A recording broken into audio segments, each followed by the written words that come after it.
Masuk bulan Ramadan ya, dan sudah bertemu dengan keberkahan bulan Ramadan.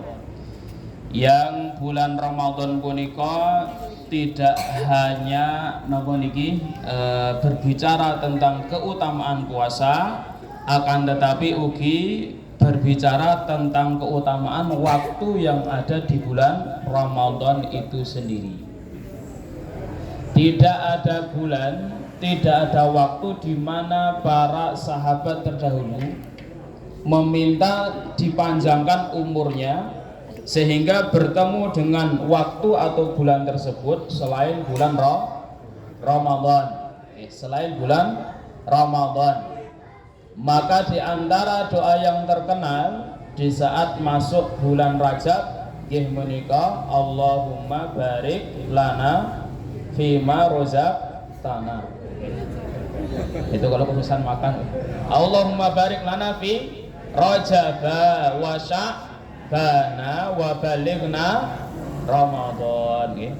Padahal masih bulan Rajab dan Ibu, tapi sampun nyuwun kali Allah supaya umurnya dipanjangkan. Untuk apa? Untuk ketemu siapa? Bukan untuk ketemu dengan si doi, si mantan maksudnya doi. Tapi ingin bertemu dengan bulan Ramadan.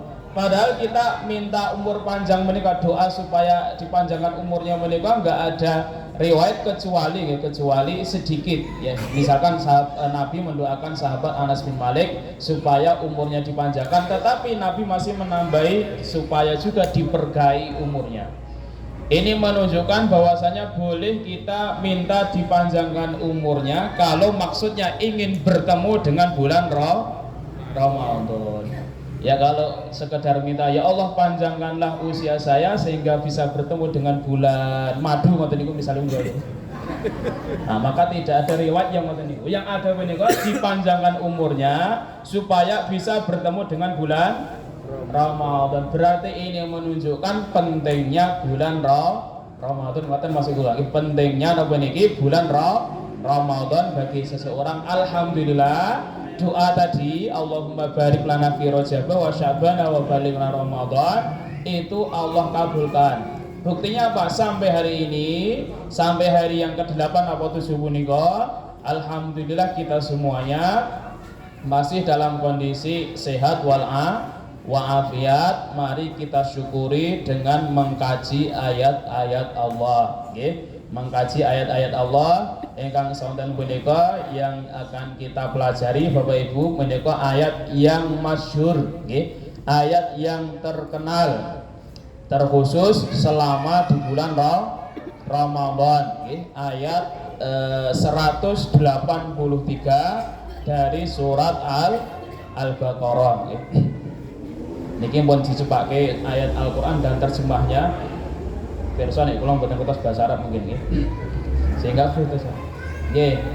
Al-Baqarah ayat 183. Pun hafal Bapak Ibu? Wis hafal niku setiap setiap Ramadan mesti disampaikan. Tapi kalau sudah enggak Ramadan dilupakan nggih. Ini ayat favorit kalau di bulan Ramadan nggih. Ayat favorit di bulan Ramadan ayat 183. Semoga kita kita wasesarengan rumiyin Bapak Ibu nggih, kita baca baru nanti kita sampaikan penjelasannya nggih. Yang ya ayyuhalladzina amanu kutiba alaikumus shiyam. Hafal Bapak Ibu? Nggih, monggo kita wasesarengan kanthi maos ta'awud setunggal kalih tiga. A'udzu billahi minasy syaithanir rajim. Bismillahirrahmanirrahim. Ya ayyuhalladzina amanu kutiba alaikumus shiyamu kama kutiba ala ladzina min qablikum. Diulangi. Kama kutiba alal ladzina min qablikum la'allakum tattaqun. Ini tadi pemanasan Bapak Ibu. Mumpun panas napa dereng niki? Mumpun nggih.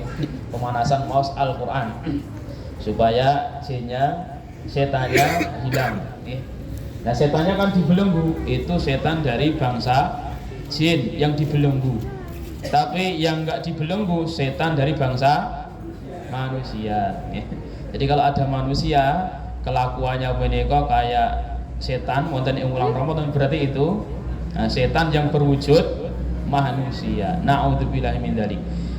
Ya ayyuhalladzina amanu, wahai orang-orang yang beriman, kutiba diwajibkan alaikum atas kalian asyamu puasa, maksudnya adalah puasa di bulan Ramadan, kama sebagaimana kutiba diwajibkan ala atas alladzina orang-orang yang min qablikum sebelum kalian, la'allakum tattaqun agar kalian menjadi orang yang bertakwa. Nggih.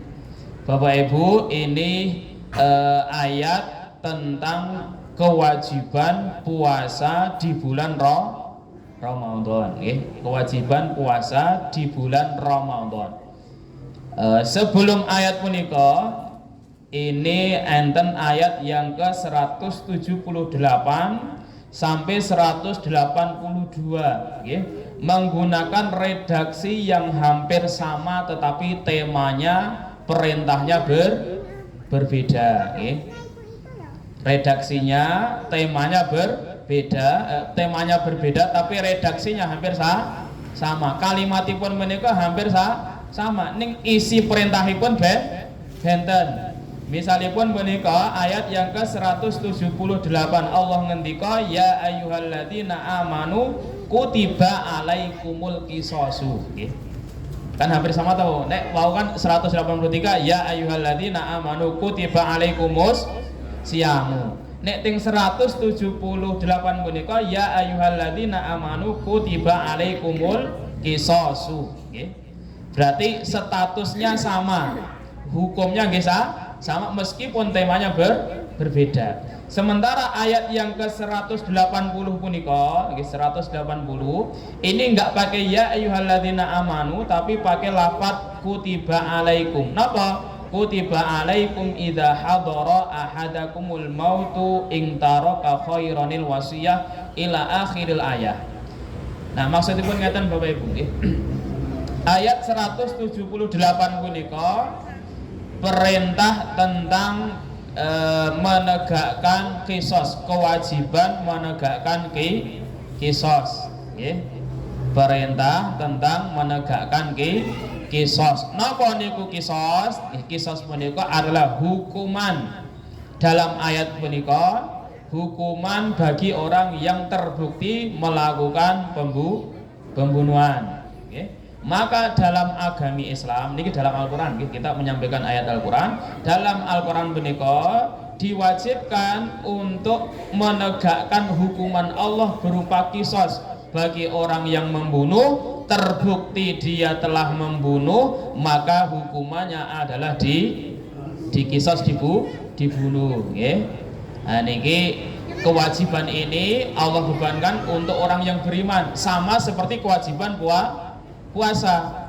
Bedanya di mana? Kalau kewajiban puasa itu adalah kewajiban individu, tapi kalau kewajiban menegakkan qisas menika kewajiban penguasa. Jadi menegakkan qisas menika ini adalah wewenang dan kewajiban bagi pihak yang yang berkuasa.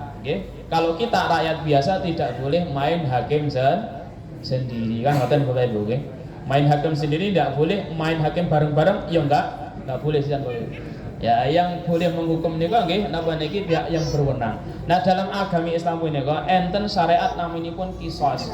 Orang yang terbukti membunuh hukumannya dibunuh. Kalau terbukti dia membunuh dan dia napa niki oleh keluarga korban menika tidak dimaafkan, maka hukumannya adalah dibunuh.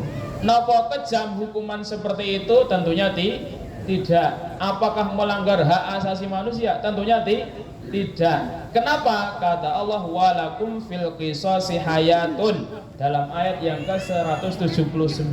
Kata Allah, sesungguhnya pada qisas menika terdapat kehidupan. dalam syariat qisas menika wonten kehidupan. Kalau mongko qisas itu kan membunuh, okay? Qisas itu kan membunuh pembunuh. Kok kata Allah dalam qisas menika enten kehidupan? Maksudnya ngeten Bapak Ibu, andai syariat Allah menika ditegakkan, niscaya tidak gampang orang menika membunuh. Maksudnya ngoten niku nggih. Andai syariat Allah menika ditegakkan, niscaya tidak gampang orang menika membunuh, ya.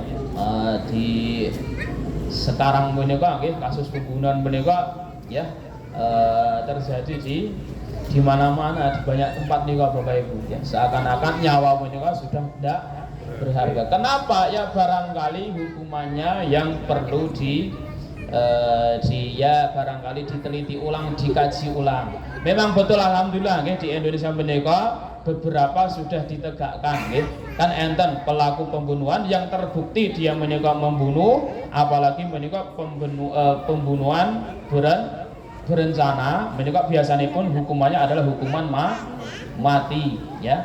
Apa tujuannya dari ditegakkannya hukuman mati wau? Supaya orang lain menika merasa takut ketika melakukan perbuatan tersebut.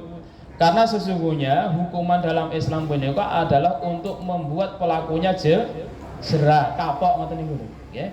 Hukuman kok tidak membuat pelakunya kapok, berarti ini bukan hukuman nggih.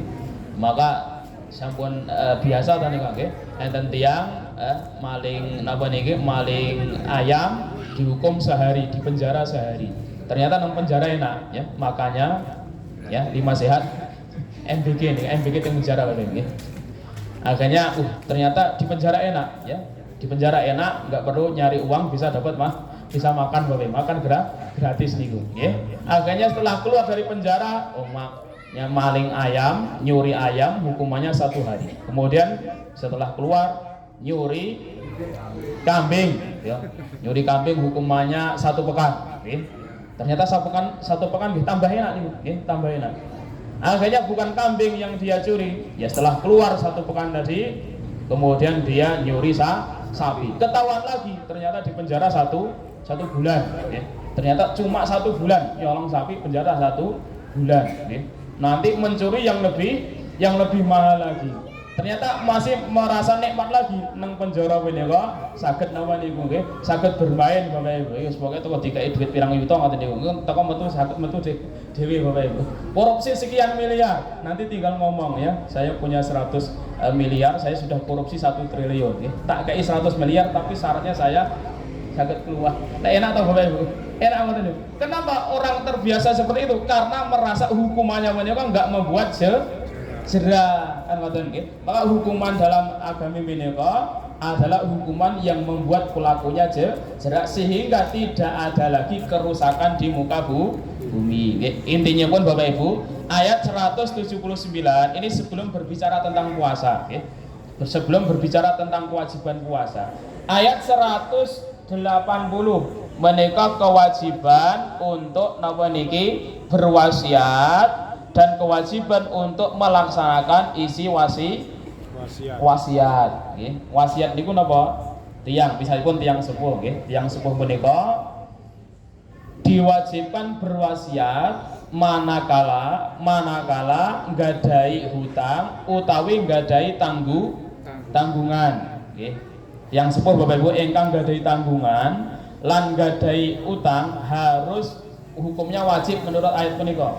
Sebagaimana kewajiban puasa harus berwasiat untuk anak-anaknya, misalkan anaknya 20 misalipun hutangnya 100 juta, mau dibebankan kepada siapa 100 juta tadi? Apakah anak yang ke-20 ataukah anak yang ke-19 ataukah semuanya dibagi rata? Berarti masing-masing 5%, berarti masing-masing 5 juta. Ini maka ini orang tua tadi wajib berwasiat. Atau misalkan dia punya tanggungan apa? Tanggungan misalipun tanggungan puasa. Misalnya ada orang tua nggadahi tanggungan puasa, ya misalipun puasa qadha Bapak Ibu, puasa qadha. Nah, sementara dia sudah merasa ajalnya semakin dekat. Kata Nabi Shallallahu Alaihi Wasallam, orang yang meninggal dalam kondisi masih punya hutang puasa, fasoma anhu waliyuhu, maka yang harus menjalankan, harus menggantikan qada puasa tadi adalah ahli warisnya, kan ngoten nggih, ahli warisnya. Ada orang meninggal dia punya utang puasa 30 hari. Siapa yang harus mengganti puasa tadi Bapak Ibu? Ahli waris okay. Nah sekarang Bapak Ibu, andai orang tua tadi nggak berwasiat, tentu beda ketika itu harta warisan. Kalau harta warisan nggak perlu wasiat okay. Nggak perlu wasiat. Kenapa? Semua anak pasti mau harus Bapak Ibu okay. Semua anak pasti mau harta warisan orang yang meninggal. Tapi kalau tanggungan biasanya sedikit yang mau menjalankan, kan ngoten okay. Misalnya tadi orang tua yang mau meninggal tadi punya hutang puasa 30 hari, kan jarang tak ada rebutan Bapak Ibu. Apalagi ayo syukuran, kita syukuran. Syukuran apa nih? Bagi-bagi utang puasa, kan ngoten. Kalau syukuran bagi-bagi waris, ini kan udah seneng Bapak Ibu. Syukuran bagi-bagi waris. Ning niki enten napa niki kan mboten enten syukuran bagi-bagi napa niki hutang puasa ya. Makanya supaya tidak terjadi perselisihan, karena kalau utang Bapak Ibu nggih, utang uang maupun utang napa niki, utang puasa maupun utang yang lain itu harus ditunaikan. Kalau nggak ditunaikan bagaimana? Terhalang masuk surga, terhalang masuk surga. Bahkan orang yang mati syahid pun, mati syahid menika mati yang termulia dalam Islam, itu dia mestinya masuk surganya duluan, masuk surganya paling tinggi. Tapi kalau dia masih punya utang, nggak jadi masuk surga duluan, nggak jadi masuk surga duluan. Itu kalau hutang. Ya, mungkin ada yang tangklek lah, nanti kalau hari kiamat sing nanggung utang Indonesia sinten Bapak Ibu? Berapa utang Indonesia Bapak Ibu? Ini sing nanggung ini Pak Presiden apa rakyatnya Bapak Ibu? Nek presiden tok yang mesake Bapak Ibu, wong presiden utangnya nggo mboh niku. Nggo pejabatin apa nggo rakyat, tapi kan intinya pun nggo negara kan. Ya, ini fikih yang agak rumit Bapak Ibu. Ini misalkan nanti kiamat Indonesia statusnya masih utang sekian ribu triliun, yang kalau dibagi per orang mereka kurang lebih 8 juta Bapak Ibu ya. Inilah bedanya negara Arab ya. Orang negara Arab mereka begitu lahir sudah dana pendidikan sekian, dana rumah sekian, dana ini sekian ya. Kita begitu lahir jeprol utang 8 juta. Sudah ditagih rian. Alhamdulillah ya. Nah ini kalau misalkan negara yang hutang, wallahu alam saya juga belum tahu nih Bapak. Ini siapa yang nanti harus membayar hutangnya ya. Nah, mudah-mudahan semuanya bisa lunas ya. Semuanya bisa lunas sebelum kiamat ya. Nenggo mata uangnya yen Bapak Ibu ya. Yen jenengan dados presiden ya. Yen jenengan dados presiden, tugas pertama adalah melunasi hutang ya, melunasi hutang. Kembali Bapak Ibu, hutang orang yang meninggal harus sudah lunas. Kenapa? Dia bisa terhalang masuk surga kalau hutangnya belum lunas. Hutang tadi siapa yang harus membayar? Orang yang meninggalkan hutang sebelum meninggal harus berwasiat. Kewajiban berwasiat sama dengan kewajiban puasa. Kan enten 3 wau nggih. Enten 3 di surah Al-Baqarah punika. Yang pertama kewajiban menegakkan kisos, ini tentu bagi penguasa nih kalau panjenengan sami mboten. Yang kedua kewajiban berwasiat bagi orang yang punya hutang atau punya tanggungan. Yang ketiga baru kewajiban puasa. Apa hubungannya antara ketiga tema ini Bapak Ibu? Karena Allah letakkan di satu tempat, di satu tempat yang berurutan. Ternyata ada hikmahnya di balik itu semuanya Bapak Ibu. Napa hikmahipun? Hikmahipun bilih ketika Allah memerintahkan supaya syariat qisas menika ditegakkan, itu dalam rangka menata kehidupan bermasyarakat, berbangsa dan bernegara, sehingga meminimalisir kasus pembunuhan, meminimalisir kasus pembunuhan ya. Kalau syariat qisas menika ditegakkan, berarti syariat qisas menika tujuannya adalah untuk menata kehidupan berbangsa dan bernegara. Wasiat berarti sekupnya, ruang lingkupnya menika lebih kecil, berarti untuk menata kehidupan berumah tangga. Biasanya Bapak Ibu, ini enggak semua, mudah-mudahan kula panjenengan sami mboten, Allahumma amin. Biasanya banyak terjadi perselisihan menika antar saudara kandung, kakak adik. Masalah napa? Masalah harta kan ngoten. Masalah harta, saingannya menika ketat nggih. Ibarat kalau lomba menika balap nggih, racing menika Valentino Rossi kali sinten niku nggih. Saya tadi yang suka balap nih Pak, Marcelo, Merquez itu saingan waktu niku. Kalau nggak beriman, ini kakaknya punya mobil ini beli lagi. Gimana caranya biar adiknya juga nyaingi kakaknya? Saingan terus. Nah Bapak Ibu yang kami hormati, cekcok utawi perselisihan dalam rumah tangga wau, dalam hal ini antar sesama saudara menika, Allah tata, Allah atur lewat apa? Salah satunya meminimalisir kasus perselisihan ketika ada tanggungan orang tua, ya. Tanggungan orang tua sebelum dia meninggal diwajibkan untuk berwasiat. Jadi intinya ini menata kehidupan berumah tangga. Berarti kewajiban puasa Bapak Ibu bermaksud untuk menata kehidupan pribadi.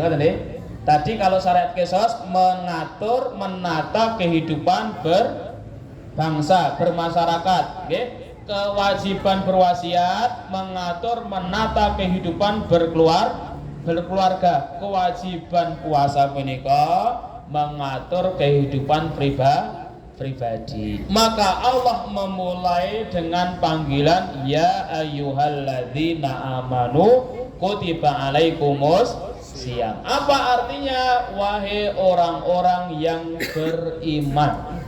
Berarti yang enggak beriman enggak ikut dipanggil. Wahai sekalian rakyat Indonesia. Berarti yang bukan warga Indonesia enggak dipanggil. Wahai jamaah Masjid Al-Falah, ya. Berarti yang enggak termasuk jamaah Masjid Al-Falah enggak termasuk yang dipanggil. Nah kalau jamaah Masjid Al-Falah setahun sekali, insya Allah masih takmirnya masih enggak ada toleransi, termasuk yang dipanggil. Napa setahun sekali sholat Idul Fitri Bapak Ibu. Ada yang jamaahnya setahun 2 kali sholat apa? Idul Fitri dan Idul Adha. Ada yang sepekan sekali jamaah sholat Jumat. Itu juga termasuk jamaah ngoten nggih. Meskipun hanya Jumat, ya, meskipun tepane kari mulai dhisik oleh nggih. Ning mboten mriki niku tiyang mriku tebih mriku nggih. Ning tiyang mriku nggih pindahan ke mriki Bapak Ibu. Mboten sandal nggih. Wahai jamaah Masjid Al-Falah, berarti yang jamaah Masjid Al-Falah menika termasuk yang dipanggil. Wahai orang-orang yang beriman, berarti ini panggilan khusus orang-orang yang beriman. Maka landasannya puasa menika adalah iman, adalah iman. Bapak Ibu, kewajiban puasa menika ini Allah bebankan utawi ayat 183 dari surah Al-Baqarah menika Allah turunkan pada bulan Sya'ban tahun kedua Hijriah. Tahun kedua Hijriah. Nabi tinggal di Mekah selama 13 tahun. Selama 13 tahun sudah ada perintah sholat, tapi belum ada perintah puasa.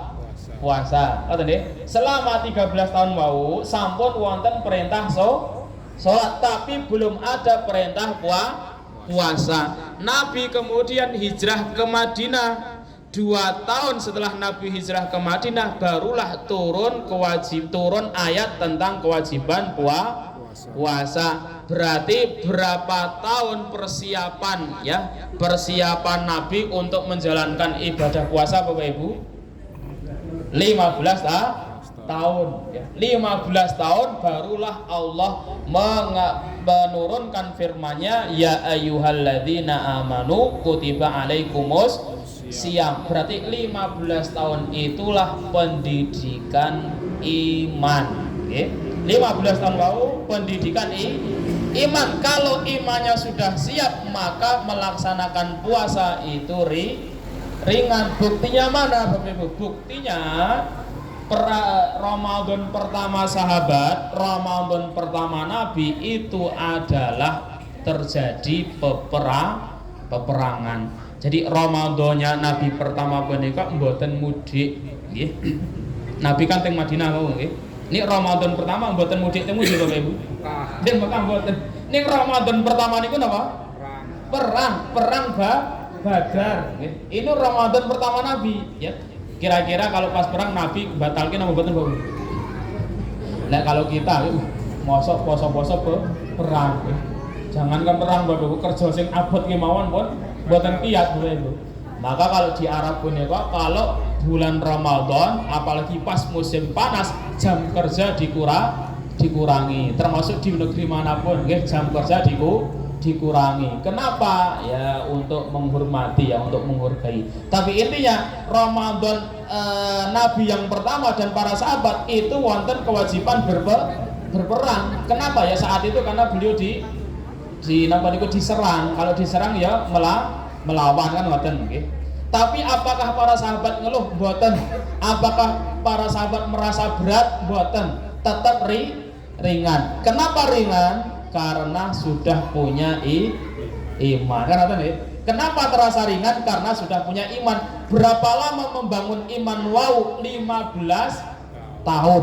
15 tahun membangun iman. Rasulullah mendidik iman. Maka begitu turun kewajiban puasa, karena sudah punya bekal iman, Ramadan utawi puasa di bulan Ramadan menika terasa ringan. Napa malih ya? Ramadan puasa di bulan Ramadan dulu Bapak Ibu seringnya bertepatan di musim panas ya. Mending kula panjenengan sami Ramadan pas musim dingin. Nek pas musim dingin nih Bapak Ibu siangnya lebih pendek daripada malamnya, sehingga kalau puasa menika enak. Wis musim dingin siangnya pendek. Lah pas musim panas itu siangnya lebih panjang daripada malamnya. Sudah siangnya panjang ya, siangnya lebih panjang ditambah cuacanya panas, ajeng metu nggih mager Bapak Ibu. Nek mboten metu nggih, dapur mboten ngebul. Nah repot Bapak Ibu nggih. Nek ajeng metu panas. Saya itu Bapak Ibu, nek teng Arab niku pas musim panas begitu keluar dari pintu langsung keringetan Bapak Ibu. Pas puncak-puncaknya musim panas keluar pintu langsung keringetan Bapak Ibu nggih. Karena betul-betul panas. Bisa sampai 50 derajat nggih. Makanya napa niku minyak rada rapatek payu Bapak Ibu nggih. Karena goreng telur pakai wajan yang coba itu telur matang sendiri Bapak Ibu. Yang laris ketika musim panas adalah tukang servis AC kan itu. Tukang servis AC itu paling laris pas musim panas karena rata-rata menika harus pakai AC. Orang Arab menika AC itu bukan hanya di kamar, tapi setiap ruangan kalau pas musim panas harus ada AC-nya nggih. Kula teng Abu Dhabi riyen nggih ngoten niku. Itu rumah dari pemerintah sana nggih. Pemerintah sana punika kalau membangun masjid harus membangun rumah sinten rumah imam. Lah rumah imamnya punika dilengkapi dengan AC. AC-nya punika bukan hanya di kamar, tapi setiap ruangan enten AC-nya. Yang enggak ada cuma di kamar mandi niku Bapak Ibu nggih. Tapi ruang tamu enten AC-nya, kamar 1 2 enten AC-nya, dapur nggih enten AC-nya. Kenapa? Nek mboten ngangkem AC enggak kuat nggih, enggak kuat. Nah, apalagi orang Arab ini kok ya bangunan-bangunan mereka rata-rata mboten enten ventilasinya, enggak ada jendelanya gitu. Karena yang muspro enten jendelanya Bapak Ibu. Kalau dibuka malah panas. Nah, kembali Bapak Ibu. Dulu puasa itu seringnya pas musim panas, berarti kan berat. Berat untuk menjalankan ibadah puasa, tapi karena para sahabat menika sudah punya bekal iman, sekalipun berat terasa ringan. Pelajarannya Bapak Ibu, pelajarannya napa kemawon nggih, beban napa kemawon, perintah Allah napa kemawon, kalau kita jalankan dengan iman insya Allah akan terasa ringan. Bagi yang nggak punya iman maka akan terasa berat, akan terasa berat. Maka perintah Allah itu sesungguhnya bisa dijalankan oleh siapapun, termasuk orang kafir. Tetapi ketika hal itu bertentangan dengan keimanan, niscaya mereka susah untuk menjalankan ini, Bapak Ibu. Misalkan ya, perintah misalkan fikih tentang muamalah, fikih jual beli, itu bisa dilakukan oleh siapapun. Tapi nanti mentok ketika bertemu dengan satu kasus, ketika dia nggak punya iman. Misalnya pun pripun dalam agama ini Bapak Ibu, dalam Islam. Kalau kita melakukan transaksi hutang piutang, maka kata Allah, wa in kana dzu usratin fanadhiratun ila maisarah. Kalau kita punya piutang di orang lain, berarti si A hutang kepada kita, janjinya adalah 1 tahun lunas, berarti 1 tahun berikutnya dilunasi. Pas jatuh tempo ternyata lagi nggak punya uang, Ini kalau kita nggak punya iman, selaku yang punya piutang, Bapak Ibu, yang punya piutang nggak punya iman, maka kita akan menerapkan denda. Kenapa? Denda terlambat. Pun jatuh tempo kok belum bayar, enak mentah Bapak Ibu. Maka kalau nggak punya iman, kita akan mengenakan denda. Denda yang dijatuhkan atas orang yang terlambat membayar cicilan wau dalam dalam masa jahiliyah itu namanya riba. Namanya riba. Riba itu diharamkan. Kenapa? Karena orang yang hutang boneka dia sedang kesulitan. Sudah untuk membayar pokoknya kemauan boten enten, kok malah ditambah napa niki? Didenda. Kan mesake ta Bapak Ibu nggih? Mesake. Ning ngeten niki nggih enten sing tanglet. Ning nek ngoten niku ora eneng dendane. Enggak semua yang utang itu adalah orang yang enggak mampu. Justru yang banyak utangnya punika orang yang banyak bisnisnya Bapak Ibu. Kan ngoten. Nah, yang utang di bank niku lho, itu kan bukan semuanya enggak mampu kan ngoten. Orang-orang kaya yang punya usaha macam-macam ini kok itu justru utang. Jangan dikira Bapak Ibu yang bangun tol di mana-mana ini kok itu enggak utang Bapak. Itu utang Bapak Ibu. Bahkan sebagian pengusaha mereka lebih pilih utang di bank ya, meskipun dia punya uang. Supaya apa? Karena teorinya kalau tercatat punya utang di bank, pajaknya tuh turun Bapak Ibu. Langsung pajaknya kan turun kalau tercatat punya utang di bank ya. Maka berarti yang hutang boneka beda dengan dulu. Kalau dulu orang utang itu adalah orang yang nggak mampu, makanya hutang. Maka tidak boleh kita memberlakukan denda bagi orang yang hutang. Kenapa? Rata-rata dulu orang yang hutang itu adalah orang yang tidak mampu. Lah akhir zaman pun justru yang punya utang banyak yang mampu niku Bapak Ibu. Motifnya macam-macam. Lah apakah seperti itu tidak dilakukan denda? Makanya Islam Islam itu nanti punya solusi. Tidak harus dengan denda. Kalau hutang digunakan untuk usaha, berarti nanti akadnya bukan hutang piutang, tapi akadnya adalah mudharabah utawi bagi hasil. Pengusaha hutang untuk bangun jalan tol. Bagaimana cara pengembaliannya dalam Islam? Mengembalikannya berarti dikembalikan pokoknya plus bagi hasil, keuntungan. Nah, jane ngoten niku. Ning untuk menerapkan ngeten niki nggih mboten gampil Bapak Ibu. Nerapan konsep seperti ini tidak gampang ya. Karena pihak bank maunya gampang, pihak yang ngutang maunya gampang. Nek ngitung bagi hasil nek susah ta Bapak Ibu. Misalipun tol dalam sebulan keuntungannya 100 triliun misalipun. Berarti kan harus dibagi dengan si tempat dia minjem ya. Ya rugi toh pihak pengusaha rugi. Lah Bapak Ibu, tadi namanya syariat ya. Syariat tadi Bapak Ibu, kalau enggak kita jalankan dengan keimanan terasa berat ya. Terasa berat. Termasuk syariat napa kemawon Bapak Ibu, termasuk syariat napa kemawon, itu kalau enggak kita jalankan dengan keimanan sungguh terasa berat ya. Misalipun syariat umroh, syariat haji, itu kalau enggak dijalankan dengan keimanan akan terasa berat ya. Ngapain napa niku umroh, buang-buang duit 30 juta melayang begitu saja habis dalam 12 hari, atau kalau 30 juta ini kok rata-rata 9 hari ya.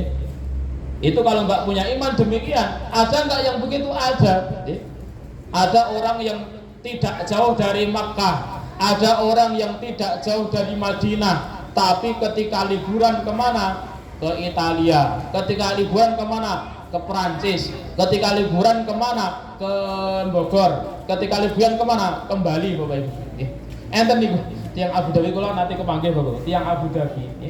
Saya tanya kepada napa niki pembantunya. Karena rata-rata kalau majikannya menika baik, biasanya kalau liburan pembantunya diajak umroh kan ngoten nggih. Pembantunya diajak umroh. Enten pembantu yang Indonesia menika saya tanya, selama di sini bertahun-tahun pernah umroh atau belum? Pernah diajak umroh atau belum? Belum Pak Ustadz ya. Loh, berarti selama ini majikannya nggak pernah umroh? Belum pernah ya. Belum pernah. Terus kalau liburan kemana? Padahal kalau sekali liburan cuti setahun menika dapat jatah 22 hari kerja ya. Nanti bisa minta diperpanjang lagi menika. Terus kalau liburan kemana? Kenapa tidak pergi umrah kalau liburan? Kalau liburan biasanya ke Italia, biasanya ke Perancis.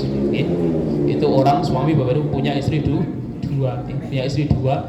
Kadang ngajak istri yang pertama, ngajak istri yang kedua ngoten niku. Itu kalau liburan perginya ke Perancis, ke Italia ngoten niku. Padahal ke Mekah menika dekat. Ke Mekah dekat, ke Madinah nggih dekat. Tapi kalau nggak punya iman sedekat apapun akan terasa berat. Mungkin tidak usah jauh-jauh ngoten niku ya. Ke masjid Bapak Ibu itu hanya berapa langkah. Kalau nggak punya iman maka sedekat apapun akan terasa jauh. Tapi kalau nggak ada iman sejauh napa kemawon akan terasa dekat. Maka orang yang melaksanakan puasa menika adalah betul-betul hanya orang-orang yang beriman. Nah, ya ayyuhalladzina amanu kutiba alaikumusiyam, wahai orang-orang yang beriman diwajibkan atas kalian untuk puasa ya. Tadi kita sampaikan pilih ayat tentang puasa menika bermaksud untuk menata kehidupan kita. Berarti Bapak Ibu supaya kita lebih ringan menjalankan ibadah puasa, maka kita harus mengedepankan husnudzon okay? Mengedepankan husnudzon, berbaik sangka kepada Allah. Allah ketika mewajibkan kita melaksanakan sesuatu karena ada kebaikan di balik perintah tersebut. Allah juga ketika kita melarang kita dari melakukan sesuatu karena ada keburukan di balik larangan tersebut.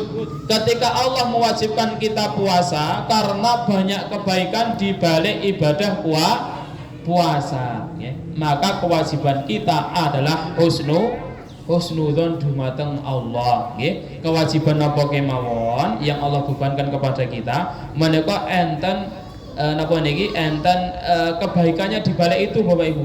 Betul secara zahir puasa menika seakan-akan jadi beban nggih. Napa malih bagi napa niki tiang-tiang ingkang pekerja berat nggih, pekerja berat. Barangkali kalau puasa 1 bulan menika napa niki terasa berat. Napa malih bagi mak-mak nggih, enten mak-mak menika yang napa niki karena harus nggih, mungkin kehamilan pertama dia nggak puasa tahun ini karena hamil nggih.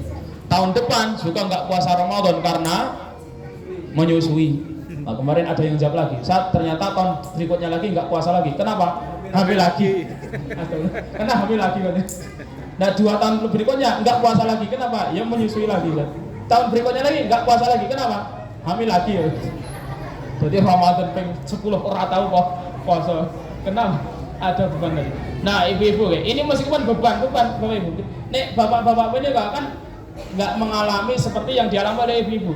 Nek ibu-ibu menika lain, soalnya lain. Berpuasa di bulan Ramadan dengan di luar Ramadan menika lain. Kalau di bulan Ramadan ngeten niki karena sama-sama akan terasa ringan. Tapi bagi ibu-ibu yang harus, dia harus mengqadha karena hamil, mengqadha karena apa niki nifas. Habis itu mengqadha karena apa niki karena menyusui, habis itu mengqadha lagi karena hamil lagi, habis itu mengqadha lagi karena nifas lagi, mengqadha lagi karena misalnya pun karena hamil lagi. Wah, berarti kan qadhanya banyak ngoten niku, itu terasa berat, terasa berat karena dia puasanya berarti di saat orang lain nggak puasa. Tapi yakinlah Bu, yakinlah, seberat apapun perintah Allah itu akan terasa ringan kalau kita menjalani dengan iman. Dan itu bukan untuk menyiksa kita, tapi justru untuk menata kehidupan kita. Terakhir yang kita sampaikan Bapak Ibu, satu-satunya ibadah ingkang pahalanya menika tidak ada batasannya, nggih menika ibadah puasa. Kalau ibadah yang lain menika enten nominal tertentu, ada batas maksimalnya, ada batas limitednya. Ning nek pahala puasa menika unlimited. Napa unlimited? Ya, tanpa batas. Pahala sholat di masjid secara berjamaah itu ada batas maksimal. Nggih menika 27 kali lipat. Pahala sholat di Masjidil Haram seperti 100.000 kali sholat di Masjid Al-Falah. Jadi di Masjid Al-Falah sholat maghrib 100.000 kali sama dengan kita sholat di Masjidil Haram sekali. Maka semahal apapun biaya umrah menikah itu terbayar dengan keutamaan sholat di Masjidil Haram. Kata sinten? Kata pemilik travel niki Bapak Ibu, menyemangati jamaahnya. Karena mahal Bapak Ibu, 30 juta, 35 juta, Tapi kan yang kita dapatkan sama dengan kita sholat di Masjid Al-Falah 100.000 kali, 100.000 kali tinggal bagi 365 hari. Berarti butuh tahun. Tindak tengah cukup sekali. Kan enak tau Bapak Ibu. Alhamdulillah, semoga semuanya saged tindakna umrah, Allahumma amin.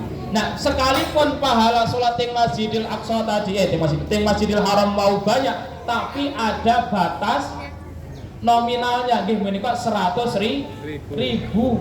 Ada amalan yang tidak ada batas maksimal pahalanya. Amal napa niku? Puasa.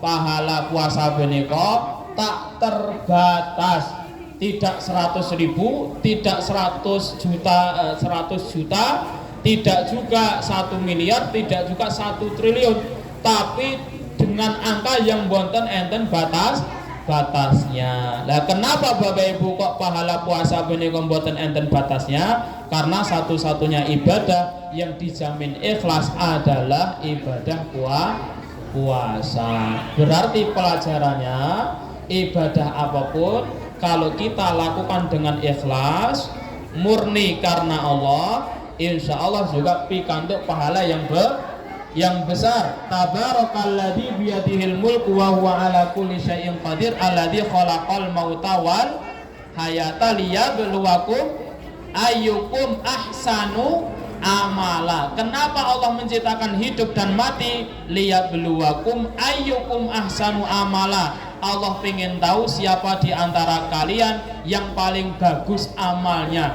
Siapa yang amalannya paling bagus adalah yang paling ikhlas dan paling mengikuti sunnah Nabi. Berarti yang paling bagus amalnya adalah yang paling ikhlas. Yang paling ikhlas. Ikhlas menika akan mendapatkan pahala yang sangat besar. Terakhir Bapak Ibu, ada seorang kiai dikunjungi oleh santrinya. Dia punya 2 santri. Santri yang pertama namanya Ali. Ali ketika berkunjung ke rumah kiai membawa singkong, karena di rumahnya hanya punya singkong. Begitu sampai rumah ke Pak Kiai, kemudian tanya kabar segala macam, Ali mengatakan, mohon maaf Pak Kiai, saya punyanya hanya singkong. Ketika pamitan pulang, Pak Kiai tadi ngomong dumateng Bunyai, ini Ali datang membawa singkong. Ini kira-kira kita di rumah punya nopo? Ternyata di rumah hanya punya seekor kambing. Oleh Pak Kiai, ya sudah, itu kambing dikasihkan Ali. Berarti Ali wau datang membawa singkong, pulang membawa kambing. Di tengah jalan ketemu Umar. Umar tahu kalau si Ali pergi ke sowan ke Kiai membawa singkong, dapat kambing. Si Umar di rumah punya kambing. Dalam hatinya batin, mau Ali memberi singkong dapat kambing. Wah, aku berarti nek ngekei kambing dapat sapi. Maka Umar kemudian membawa kambing, memberi Pak Kiai kambing, ya. Setelah pulang, sebelum pulang pamitan, Pak Kiai bilang, Bu, itu di belakang ada apa? Ini Umar datang membawa kambing. Ternyata di belakang hanya ada singkong. Oleh Pak Kiai, singkong tadi diberikan kepada si Umar. Akhirnya dia kecewa, datang membawa kambing, pulang membawa singkong. Si Ali datang membawa singkong, pulang membawa kambing. Kenapa si Umar kecewa? Karena tidak ikhlas. Kenapa si Ali bahagia? Karena ikhlas. Maka Bapak Ibu, pelajaran dari puasa ini kok, mari ibadah apapun kita laksanakan, kita kerjakan dengan penuh keikhlasan, semata-mata karena mengharap ridhonya Allah Subhanahu wa ta'ala. Maka ingkang saged kita arakaken, mudah-mudahan bermanfaat. Ini penjelasan tentang surat Al-Baqarah ayat yang ke-183. Intinya Bapak Ibu, sebagaimana dua ayat atau beberapa ayat sebelumnya punika, perintah tentang menegakkan qisas, perintah tentang berwasiat itu bertujuan untuk menata, mengatur kehidupan bermasyarakat dan berkeluarga.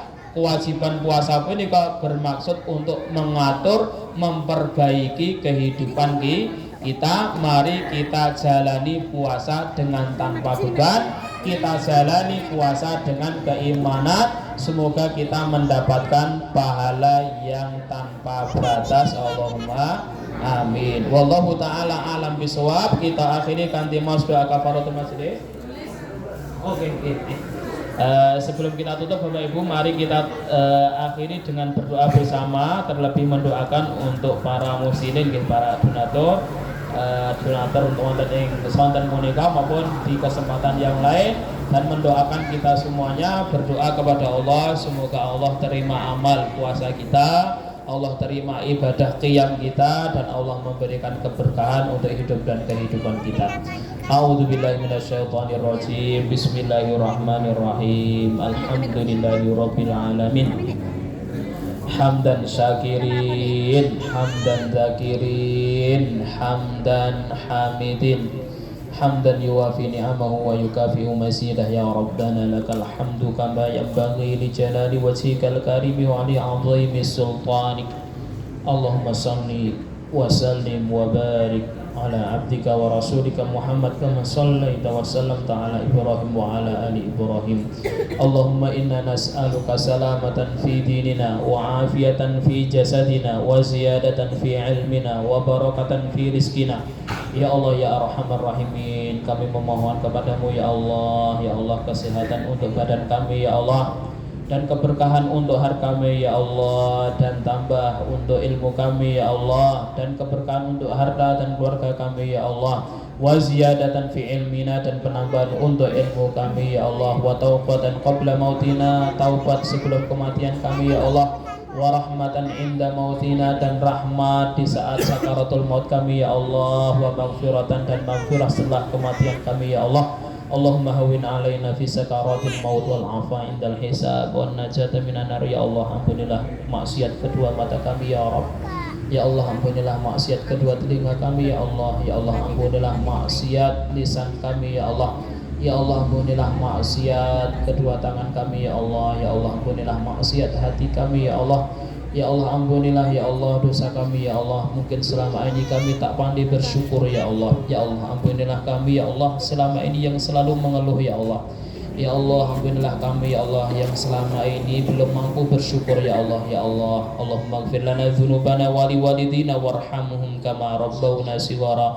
Ya Allah, muliakanlah bapak ibu kami ya Rabb. Ya Allah, bahagiakanlah mereka ya Allah sebagaimana mereka membahagiakan kami ya Allah. Ya Allah, lindungilah kedua orang tua kami ya Allah sebagaimana mereka telah melindungi kami ya Allah. Jagalah mereka ya Allah dengan penjagaanmu ya Allah, karena sesungguhnya Engkau ya Allah sebaik-baik penjaga ya Allah.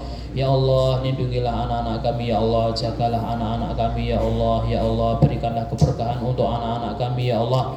Ya Allah, berikanlah keberkahan untuk harta kami ya Allah, untuk keluarga kami ya Allah, untuk usaha kami ya Allah, untuk karir kami ya Allah, untuk bisnis kami ya Allah, untuk perdagangan kami ya Allah. Ya Allah ya Arhamar Rahimin, berkahilah pekerjaan kami ya Allah, berkahilah ilmu kami ya Allah, berkahilah harta kami ya Allah. Allahumma taqabbal minna innaka antas samiul alim wa tub alaina innaka antat tawwabur rahim. Wa sallallahu ala nabiyyina Muhammadin wa ala alihi wa sahbihi ajmain walhamdulillahi rabbil alamin.